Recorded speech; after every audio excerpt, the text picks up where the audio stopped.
Capricorn Collective Reading. Alam mo, my dear Capricorn, ang naka-line up ngayon is Leo.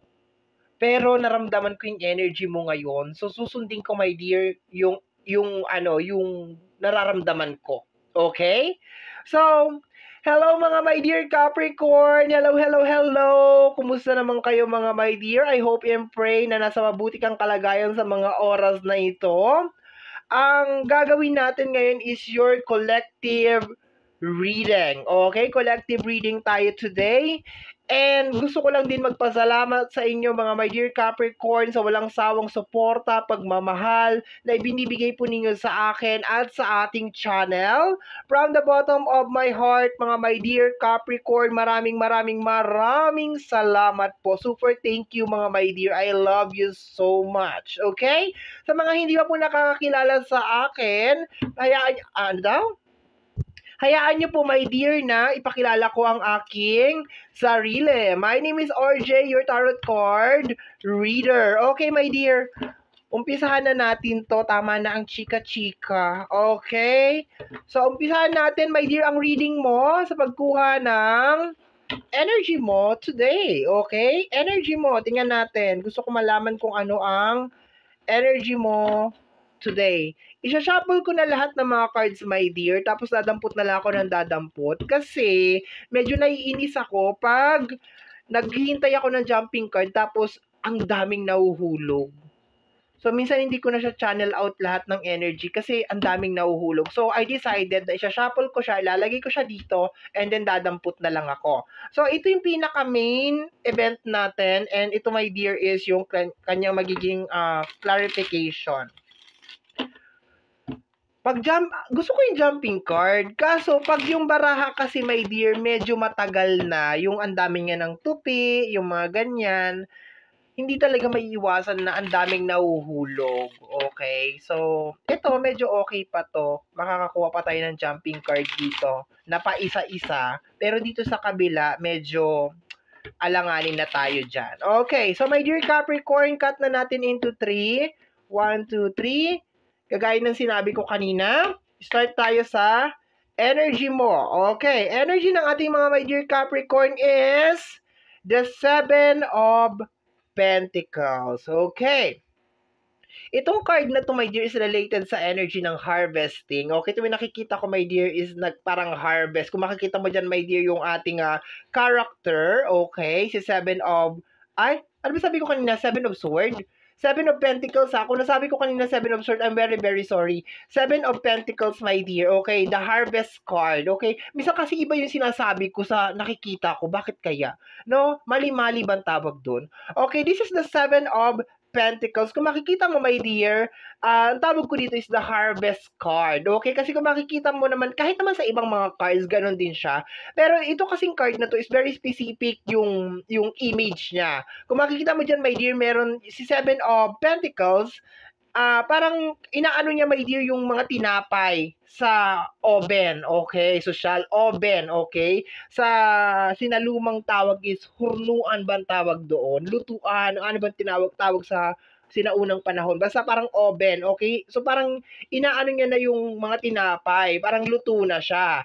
So, tingnan natin yung clarification. Clarification niya is the Knight of Pentacles. Okay. So, ang knight kasi is mabagal na action, my dear. Okay? So, knight, 7 of Pentacles. My dear, ang nakukuha ko dito, my dear, is parang meron kang hinihintay. Okay? More on money. Okay? Parang ang tagal-tagal dumating nito. Yun ang nakukuha ko, my dear. Pero parang finally, eto na siya. Okay? For example, nag-work ka talaga, talagang todo kayod ka talaga, talagang todo subsob ka talaga, my dear, sa kung ano man yan. And then, parang ang tagal nung ano niya, yung kanyang result, okay? Pero dito sa card na to, my dear, ang nakukuha ako is, you are harvesting, my dear, kung ano man yung pinagtrabahuan mo. yung kung ano yung ine-expect mo, kung ano yung, more, especially kung pinagtrabahuan mo, okay? So, yun ang nakukuha ko sa card na to. So, as of this moment, my dear, nakakaramdam ka siguro na parang, baka for some of you, teka ha, nag-aano yung energy. Baka for some of you, nandun ka sa moment na, kailan kaya darating to? For some of you naman is, baka nandun na sa moment, my dear, na dahan-dahan mo na nararamdaman to. So, dalawang energy ang nakukuha ko. Okay? So, tingnan natin, my dear, yung energy ng past. Okay? Kasi connect the dots to eh. Connect the energy tayo. Energy ng past is energy ng awakening. Okay? May awakening ka. Every time na lumalabas si awakening, ibig sabihin, my dear, natauhan ka.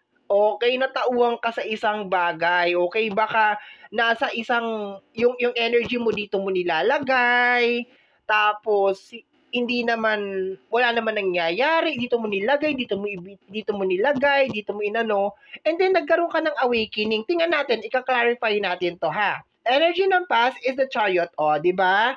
Tama nga yung energy na nakuha ko. So sa past, my dear, nagkaroon ka ng awakening.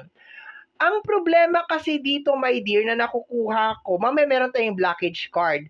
So ang nakukuha ko dito kasi, my dear, is syempre energy ng past. Nagising ka sa isang bagay na posibleng dapat wala ka naman doon o dapat hindi mo ginagawa kasi nasayang yung oras mo, nasayang yung time mo, effort mo.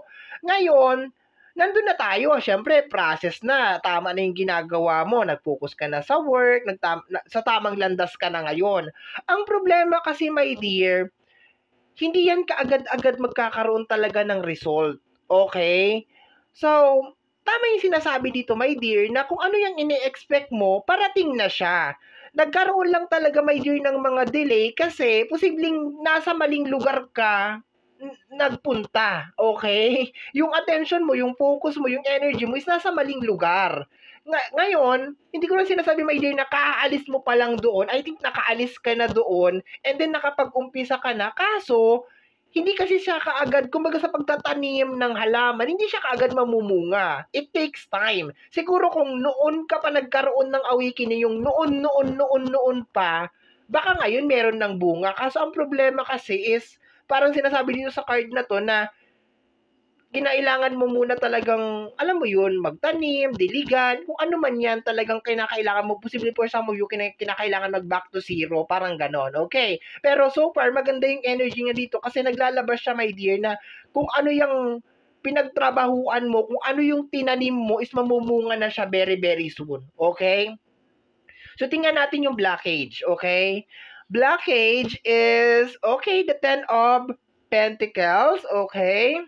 Bakit kukuha ako dyan? Dito tayo sa kabila. Clarification yan is the star. Okay, so blockage to. Kasi bakit? Naging blockage kasi, actually, ang Ten of Pentacles is energy ng family. Okay? Energy ng family. Pero, ang nakukuha ko dito, my dear, is blockage mo is more on tao. Okay? Tao na parang namihasa. Yun ang nakukuha ko dito, my dear. Namihasa, lumaki yung ulo. Yun ang nakukuha ko, my dear. Parang na-spoiled mo. Yun ang nakukuha ko dito na energy. Parang nasanay, my dear, na nandiyan ka lagi. Yun ang nakukuha ko, my dear. Okay? So, I think alam mo na to. Okay, alam mo na, my dear, na lumaki ang ulo niya, alam mo na na-spoiled mo siya, alam mo na baby mo siya, kung sino man to, my dear, alam mo na umaasa lang talaga siya sa'yo, okay? Or baka meron pa mga mas malalim na mga energy dito, yung ginagamit ka niya, pinapakinabangan ka niya, ginagatasan ka niya, yung mga ganun na energy. Alam ko pangit pakinggan, my dear Capricorn, pero, di ba, yon. So, blockage mo is energy ng tao, okay, na palahingi, palaasa. Yun ang nakukuha ko dito, my dear. Okay? So, parang meron ditong question, my dear. Kaya mo kayang tiisin tong taong to? Okay? Kaya mo ba kaya? Kaya mo. Okay? So, tingnan natin, my dear, ang energy ng future. Eto na siya. Gustong-gusto to ng lahat. We have here the energy of the devil. Ay, galit ka. Okay, galit ka. Okay, wait. Clarification is the Five of Pentacles. Okay. So, pakiramdam ko kaya siya naging blockage dito, my dear, kasi anytime pwedeng sumulpot tong blockage mo na to. Itong tao na palaasa, kung sino man yung tinutukoy ko kanina, my dear, anytime pwede siyang bumalik. Anytime pwede siyang sumulpot. Kaso, energy ng future, my dear, meron kang devil. Kung tititigan mo, my dear, si devil, ayan o, nakatungtong siya sa kanyang heart. Heart niya to. And then, hindi siya makalipad, hindi siya maka-spread yung kanyang wings. And then, yung partner niya is yung Five of Pentacles, energy ng kahirapan. So, hindi to maganda para sa future. Kasi sinasabi, my dear, dito sa future na, teka, ayusin ko lang yung headset ko, nahuhulog. Sinasabi dito, my dear, sa future na, posible na ang pangit pakinggan eh. Handa ka na ba? Sasabihin ko na. Ayun kong ginagamit tong salita na to. Sorry, my dear, ha? Kasi itong Five of Pentacles na to is energy to ng kahirapan. Okay? Problema sa pera. Makikita mo dalawang homeless yan. Ang problema dito, my dear, kasi for some of you, galit ka pa rin talaga sa kanya. Posibleng family member to, posibleng sabihin na lang natin ganito, posibleng ibinigay mo lahat sa kanya. Ganun na nakukuha ko, my dear. Ibinigay mo lahat sa kanya, pagmamahal, suporta, lahat ibinigay mo. Kaso galit ka pa rin sa kanya. So,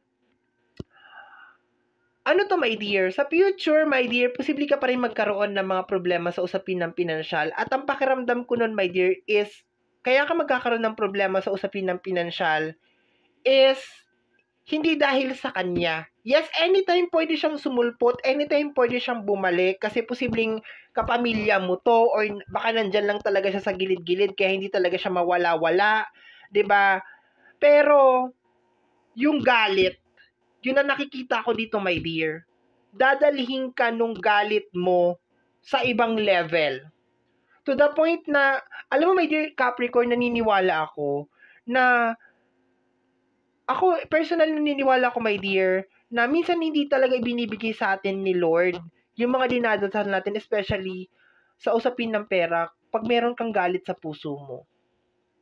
Correct me if I'm wrong, my dear. Kasi alam ni Lord, ikakapahamak mo yan eh.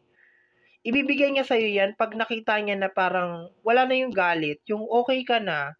Kasi ang nakukuha ko dito, my dear, there's a tendency, my dear, na maraming pera ang masayang sa'yo. Sorry, my dear, ha? Ito naman talaga ang trabaho ko. Dahil sa galit. Okay? Yes, maganda yung reading mo, my dear, kasi magbubunga na yung lahat ng paghihirap mo eh. Nagising ka sa nakaraan, nakaalis ka na doon. Kaso may galit sa future na posibleng magpabaliktad ng lahat. Okay na eh. So, kung pinapanood mo to, my dear, try to practice. Kung, tama, pinapanood mo naman to, malalaman mo ba to kung hindi mo pinapanood? Parang sira ulo tong reader na to, no? Itong ibig ko sabihin, sorry naman. Habang pinapanood mo to, my dear Capricorn, aralin mong tanggalin yung galit mo sa kanya. Aralin mo. Kasi, lalo kang magkakaroon ng maraming biyaya.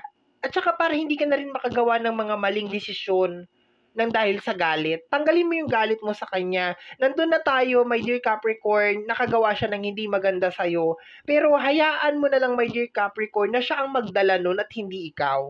Kasi ikaw makakabawi ka pa eh. Kaya pa, my dear Capricorn. Eto nga, di ba, sinasabi ng card natin, eto na eh, kumbaga parang magbubunga na talaga siya eh. Seven of Pentacles and the Knight. Eto na siya, magbubunga na siya. Kaso medyo na-bothered ako sa future mo, my dear. Kasi Devil and the Five of Pentacles. So sinasabi dito, my dear, ayan o. Sinasabi dito, my dear, nang dahil sa galit mo, posibleng bumaliktad ang lahat. Okay? So eto na. Spiritual message. Message sa'yo. Ano daw? Bakit kinakain ko yung salita ko? Okay? Message sa'yo ng iyong mga spirit guide. Okay, eto na.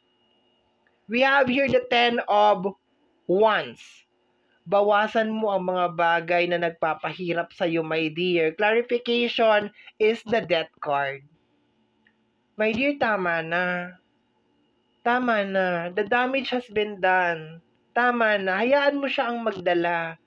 Mga spirit guide mo nagmamakaawa sa'yo, my dear. Tama na. Okay? Palayain mo na yung galit sa puso mo, my dear. Alam ko, masakit. Alam ko, mahirap. Kasi ginamit ka niya eh. Sinaktan ka niya. Pero, tama na. And anytime, ayan o, sinasabi dito, nandyan lang siya sa gilid-gilid. So, lalong mas masakit. Kasi nandyan lang siya sa gilid-gilid eh. And meron pang chance, my dear Capricorn, meron pang chance na bumalik ito sa buhay mo. So, lalong mas masakit. Kasi saan ka kumuha ng kapal ng mukha mo? Pagkatapos mong gawin lahat sa akin yun, babalik ka. Diba yung ganun? Diba? Pero sinasabi sa'yo, my dear, ng ating mga spirit guide, alam mo, my dear, kung titingnan mo rin to, my dear, nakita mo yung mga pasan-pasan mo na yan, magtatapos na daw yan eh. Pero, my dear, siguro yung sinasabi ng mga spirit guide, my dear, na parang tama na, it's over. May mga bagay talaga na sobrang big. Yung alam mo yung mga sinabi ko kanina, kasi yung usapin ng yung mga problema, bayarin, mga kung ano-ano, pera, talaga nag-i-end naman talaga yan eh. Ang mahirap tapusin, para ako natatai doon, yung mga mahirap tapusin, my dear, is yung galit. Okay, yung galit talaga, yung puot, yung galit. Very obvious naman dito, my dear. Ayan o, nakatungtong ka sa heart mo and hindi ka makalipad, hindi mo may spread yung wings mo. At ang mahirap dito, my dear, dahil sa galit mo na yan, maaapektuhan, my dear, yung lahat ng blessing mo. So, hayaan mo, my dear, na siya ang magdala. Hayaan mo. Okay? Bottom deck of the card, hidden message is the Nine of Cups. My dear, congratulations, parating na siya. Ito na yung mga minamanifest mo, my dear. Ito na yung mga hirap mo, pagod mo. Ito na siya. Yun lang, my dear. Please, wag mong sirain or wag mong sayangin ng dahil sa galit mo lang sa mga tao. Hayaan mo sila magdala. Clarification is the Nine of Pentacles. Akalain mo yan. Nine of Cups, Nine of Pentacles, my dear Capricorn. Congratulations. Eto na yung hinihintay mo. Eto na yung blessing. Eto na, my dear. Okay? Mamumunga na yung mga tinanim mo. Mag-harvest ka na. Okay? So, very nice. Pero, yun nga, may konting, sabi pa nga nila, kalungkutan. Okay?